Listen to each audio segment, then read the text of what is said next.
Je suis Hachem, ton Dieu, qui t'ai fait sortir du pays d'Égypte de la maison d'esclavage. C'est la première parole des 10 paroles. C'est une paracha magnifique, hein. C'est exceptionnel la paracha de cette semaine. D'ailleurs, elle porte le nom de Yitro et pas de Moshe Rabbeinu. Ce qui est fou. Bon, Yitro.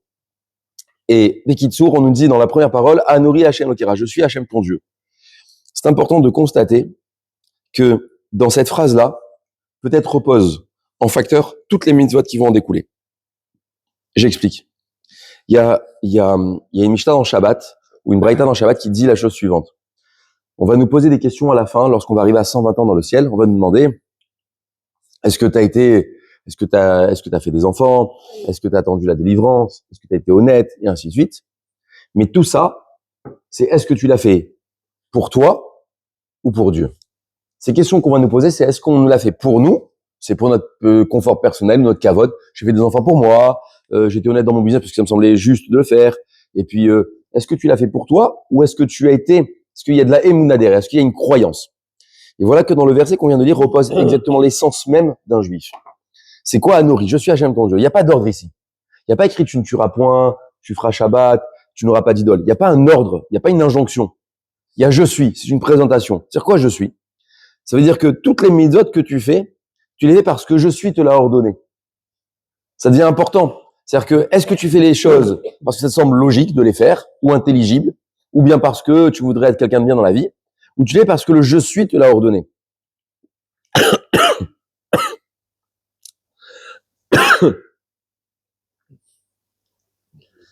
Donc, le je suis vient mettre en facteur toutes les mitzvot de la Torah. Ça veut dire quoi? C'est-à-dire, quand tu fais quelque chose, est-ce que tu le fais pour toi-même ou parce que Dieu te l'a ordonné? Maintenant, ma question, c'est la suivante. C'est pas grave, c'est le bon Dieu. On étudie. Est-ce que on a compris ce que c'est la Emouna? Maître Ma'amin. Avoir la Emouna. La Emouna, ça veut dire quoi? Je suis Ma'amin à Kadosh Baruch Hu. Alors Hachem, il t'a dit, je suis Hachem, ton Dieu, qui t'ai fait sortir d'Égypte, de la maison d'esclavage. Qu'est-ce que c'est la Emouna? C'est on nous demande de faire les choses par Emouna. C'est quoi la Emouna? Être Ma'amin, ça veut dire quoi? Enon Milvado. Reconnaître que tout dépend de lui. Ça suffit? Je demande, hein, ça suffit? Voilà, je reconnais que tout dépend de lui. Ça suffit? La confiance. Oui. C'est celui qui disait que c'était croire que la personne, elle va réussir la mission qu'on lui a confiée.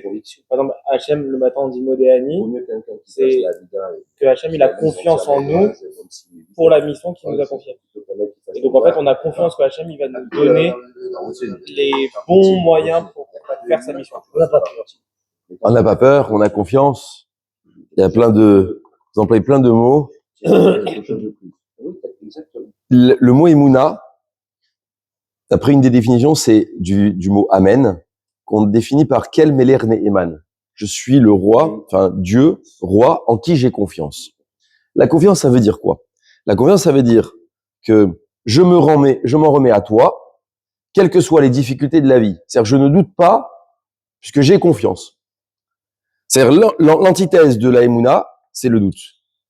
C'est pour cela qu'on a sorti des phrases et des génériques, il n'y a rien d'autre que toi, où je dis Amen dans la tfila. Amen, ça veut dire que je proclame la foi ou la confiance en Dieu en toutes circonstances. Un Kaddish, c'est un principe de foi. Je loue Dieu, je réponds Amen. Une bénédiction, je réponds Amen. C'est-à-dire, je suis confiant que Dieu amène la solution dans le monde. Je n'ai aucun doute.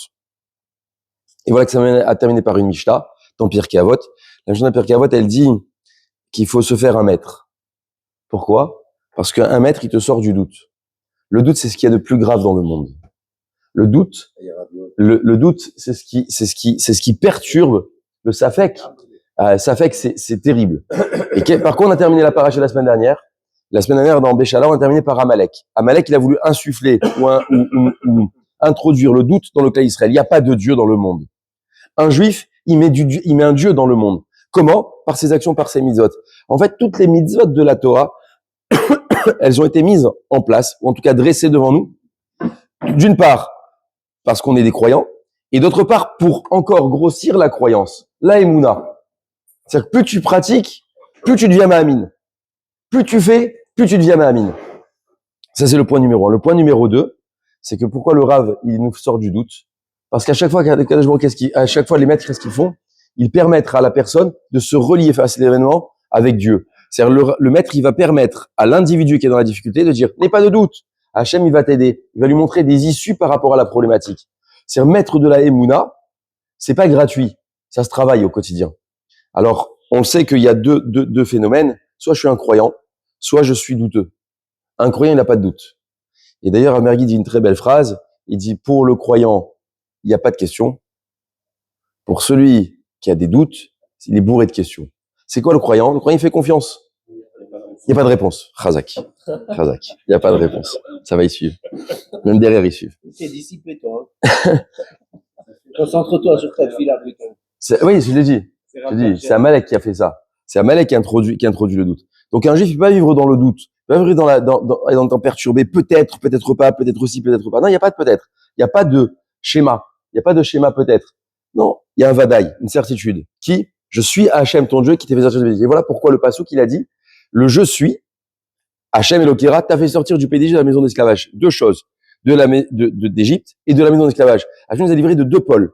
Tout d'abord, du joug des Égyptiens, c'est-à-dire de la souffrance que les Égyptiens ont eue, mais également de l'endroit où je me trouve. C'est-à-dire, il y avait deux délivrances. Et dans l'Égypte, malheureusement, on était au 49e niveau d'impureté. C'est-à-dire qu'on avait le doute que peut-être Akadosh Baruch Hu n'était plus avec nous. Oui. Exact. Entre autres, oui, il y a beaucoup de choses dans les... Oui, exactement. Et aussi, 49e degré d'impureté, on était à un tel point que 4/5 sont pas sortis. Pourquoi? Le doute. On voulait pas sortir. Le doute. Akadosh Baruch Hu, peut-être il est pas là. Peut-être il est pas aussi fort que ça. Peut-être qu'Hachem il peut pas faire ci. Peut-être qu'Hachem, et souvent on dit des peut-être. Quoi, Hachem il peut vraiment? Quoi, avec une fila ça peut marcher? Quoi, le Limud Torah ça aide? On a toujours des peut-être. Un juif il vit pas en peut-être, il vit en vadaï. Il y a bien un Dieu dans le monde et il peut tout faire. Alors, c'est ça, Anori Hachem Lokera. Il faut nourrir ce Anori Hachem Lokera. Je suis Hachem Lokera. Est-ce que tu fais les mitzvot parce qu'il te l'a ordonné ou est-ce que tu fais parce que ça te semble logique? C'est ton logique, alors un jour tu mettras en doute les mitzvot de la Torah. Si c'est parce que c'est Dieu te l'a ordonné, alors tu nourris ta Emouna. Voilà. Je vais faire vite.